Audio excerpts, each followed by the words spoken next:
सावन के महीने में भूल कर भी ना खाएं ये 5 सब्जियां।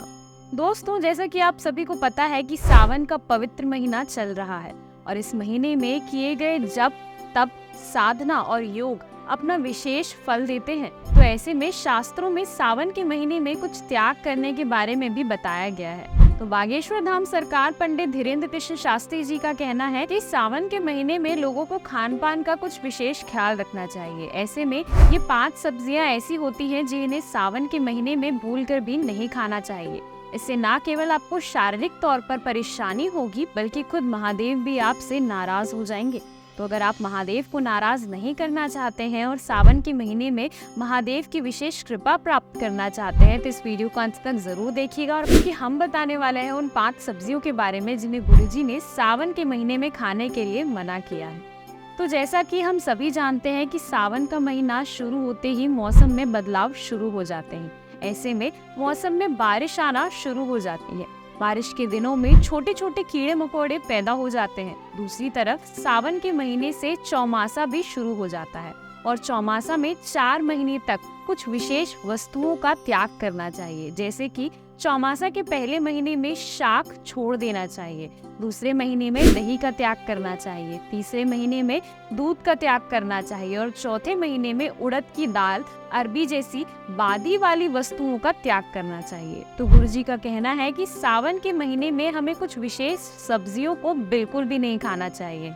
इन सब्जियों में सबसे पहली चीज है प्याज और लहसुन। सावन का महीना महादेव को समर्पित होता है और जब महादेव की पूजा आराधना होती है तो प्याज और लहसुन का सेवन भूलकर भी नहीं करना चाहिए। एक तो प्याज और लहसुन तामसी भोजन में शामिल होता है।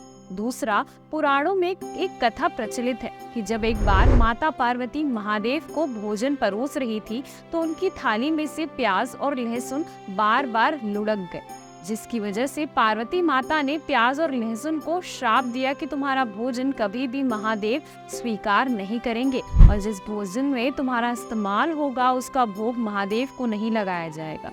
तभी से प्याज और लहसुन का इस्तेमाल किसी भी धार्मिक कार्य में नहीं किया जाता है। तो गुरुजी का कहना है कि भूलकर भी सावन के महीने में प्याज और लहसुन का इस्तेमाल नहीं करना चाहिए। दूसरी सब्जी है लौकी। गुरुजी का कहना है कि लौकी और हरी सब्जियां शाक में सम्मिलित होती हैं। एक तो शास्त्र कहते हैं कि जो भी सावन महीने में लौकी का सेवन करता है उसे गधे का जन्म मिलता है और दूसरी बात यह है कि सावन के महीने में लौकी में छोटे छोटे कीड़े पनपने लगते हैं, जिसकी वजह से अगर लौकी का सेवन किया जाता है तो शरीर में वात दोष बढ़ता है और आपको कई तरह की बीमारियों का सामना करना पड़ सकता है। इसीलिए सावन के महीने में लौकी का सेवन भी नहीं करना चाहिए।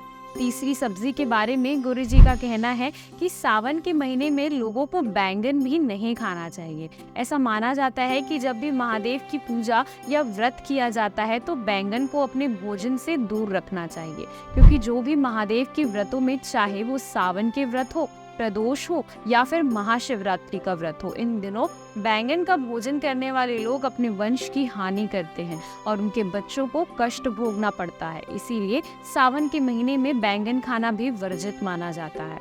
अगली सब्जी के बारे में गुरुजी का कहना है कि सावन के महीने में आपको पालक, धनिया जैसी हरी पत्तेदार सब्जियां भी नहीं खानी चाहिए। एक तो ये सब्जियां वात दोष को बढ़ाती हैं, जिससे आप आध्यात्म की तरफ नहीं जा सकते। दूसरी तरफ इन सब्जियों में कई तरह के कीड़े मकोड़े भी पैदा हो जाते हैं, जिसकी वजह से अगर ये कीड़े मकोड़े आपके पेट में चले जाते हैं तो आपके सावन के महीने में किए जाने वाले नियमों का पालन नहीं हो सकता। इसीलिए सावन के महीने में शाक को छोड़ देना चाहिए।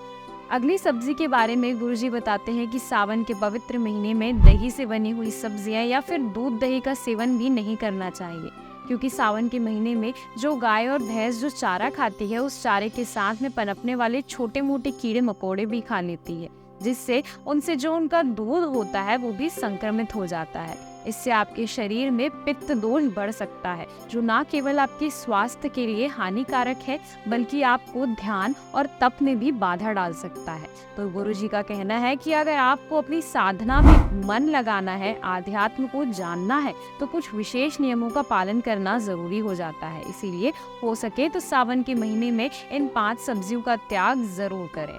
दोस्तों, इस वीडियो में दी गई सारी जानकारी हमने इंटरनेट के माध्यम से ली है। इसमें हमारा कोई भी हस्तक्षेप नहीं है।